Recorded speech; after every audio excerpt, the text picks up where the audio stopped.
Hello, BioClass. I'm Noah. You're finally getting to see the beard behind the name. And today I'm going to be talking about rabies and its associated vaccine. The pathogen behind rabies infection is of the genus Lysovirus from the family Rhabdoviridae. There are 4 different variations of this infection, but for the purposes of this presentation, I'll be discussing rabies lysovirus. Transmission of rabies happens between mammals and mammals and is most commonly through bites. The virus itself is transmitted through the saliva of infected organisms, and it is absorbed through the mucous membranes of uninfected hosts. In North America, the most common species responsible for transmission of the virus are skunks, foxes, and bats. However, in developing nations, the by far most common vector of transmission is stray dogs who are infected with rabies. And in terms of prevalence, 95% of all of the cases of rabies in the world are in developing nations, primarily in Africa and Asia. Based on reports from the World Health Organization, there are an estimated 59,000 deaths per year globally. Rabies is a disease of extremes. There is not a lot of gray area. When you've started to display symptoms, the disease's progression is almost invariably fatal. There are probably less than a handful of cases that have managed to survive, but it was only after weeks of intensive life-saving intervention with very, very specifically timed procedures. However, if you're exposed to the rabies virus and have not yet started displaying symptoms, if you receive the vaccination or a course of vaccinations, the disease is 100% curable effectively, with some rare exceptions. The incubation period of rabies is 1 to 3 months. The variance in time of onset of symptoms is caused generally by 2 factors, one being the amount of virus that was contained within the initial exposure, as well as where on the body the initial exposure happened. Typically speaking, bites or exposures that happen higher on the body, closer to the head, are going to result in infection displaying symptoms quicker. The virus invades cells of the salivary glands for clonal replication and then moves through the nerves into the central nervous system. Also, in later stages of the disease, a characteristic presentation is the symptom of hydrophobia. Hydrophobia can literally be translated into the fear of water.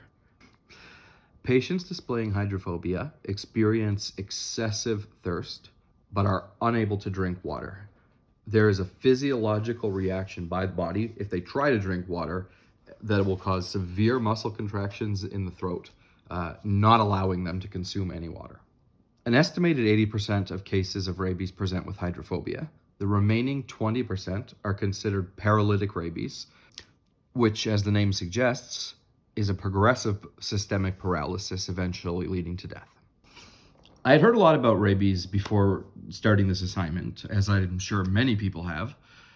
What I hadn't expected, however, was that the vaccine and the creator of the vaccine would be the most interesting part of this assignment. I'll give you a hint. His name is on the vast majority of milk and dairy products, Louis Pasteur. Louis Pasteur is most commonly known for the invention of the pasteurization process, which is what you see on dairy products. But as it turns out, he is also effectively the father of modern vaccinations and a huge figure in immunology. The rabies vaccine was introduced in 1885 by Louis Pasteur and Émile Roux in response to an epidemic among dog populations.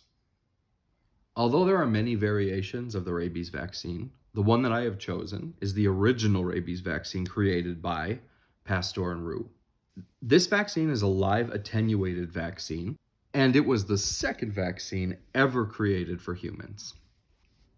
Pasteur and Roux's research done while creating the rabies vaccine is foundational to modern day information around immunology and virology and the creation of vaccinations. In live attenuated vaccines, the pathogen is contained in a live form of significantly reduced virulence. The dramatically reduced virulence of the pathogen also reduces the risk of infection to an almost negligible point, though not zero. Occasionally, there are cases of infection associated with vaccination, that rate being much higher with the older vaccinations. The antigens related to the pathogen contained within the vaccine are picked up by APCs within the immune system. The APCs process the antigens into small pieces, which are then displayed on MHC2 molecules. These antigens can then be used for T-cell mediated response of the adaptive immune system.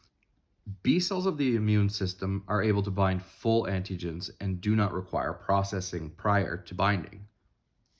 This allows the antigens to more rapidly bind to BCRs of the B cell. Through the process of clonal selection, B cells which have exhibited the best fit to the antigen will be selected for differentiation into plasma cells, which will then emit cytokines for the T cells to mount a more effective response specific to these pathogens. Memory cells are created during the primary immune response, but don't participate in the primary immune response. Once the primary immune response has completed, if the system is exposed to the same pathogen in the future, the memory cells will quickly recognize the antigen and mount a rapid response much more efficiently than the primary exposure. The innate immune system is also involved in the process and in the defense against invading pathogens, but the most important part with respect to vaccinations is the adaptive immune system, and specifically the memory cell differentiation of B cells. Thank you for learning about rabies with me today. I hope everybody had fun learning about their own viruses and vaccines. And following will be the references that I used for this presentation.